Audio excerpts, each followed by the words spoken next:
He could see himself on stage, performing for the Nashville audience, for the world. After a while, the town of Langston appeared on the horizon. He thought he should stop and grab lunch before the long drive to Big D. It was a fairly small town, so there weren't many choices. He passed a Dairy Queen and Tio's, a Mexican restaurant, before pulling in at Tiny's Diner.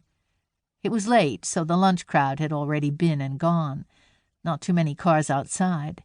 He parked where he could keep an eye on his rig and climbed down out of his truck, leaving the windows cracked for Lucky. Funny to think he was really on his way.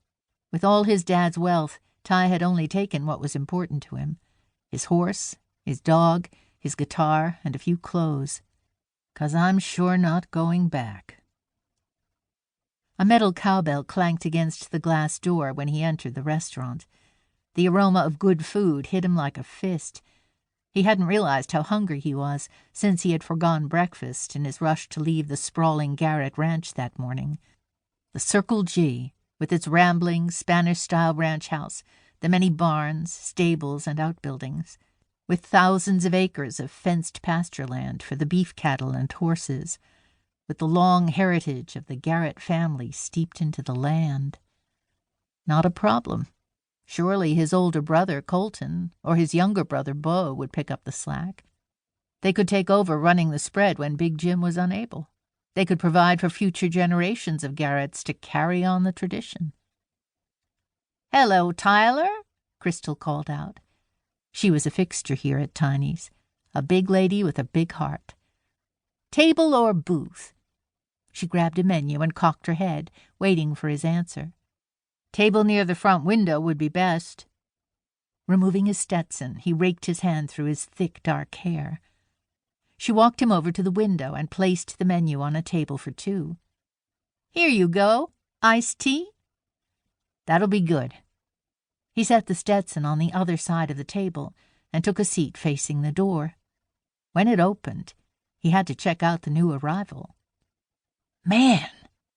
His breath caught as his gaze fell on one of the prettiest women he had ever seen. She wasn't exactly what one could call hot, but when she paused in the open doorway and took a look around, he felt like he'd been kicked in the gut. Her large, wide-set brown eyes reminded him of a fawn, or perhaps it was her blondish-brown curls swept up in an untidy gob at the crown of her head. Definitely had the air of a skittish animal, not quite tame. Her threadbare jeans had a rip on one thigh, and she wore a tank top with an oversized blue work shirt on top. She swept the room carefully as though alert for something, then turned back in the open doorway and motioned someone through. A young girl stepped forward, pausing when the woman's slender hand came to rest on her shoulder. The girl looked like a replica of the woman, with lighter blonde hair and a big cast on her forearm.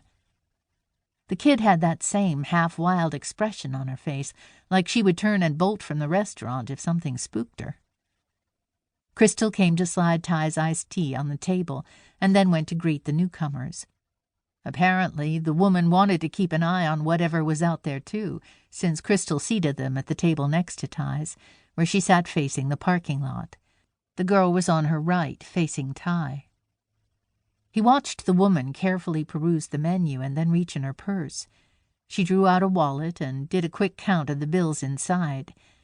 Ty felt a surge of pity, never in his life having to count his money before ordering.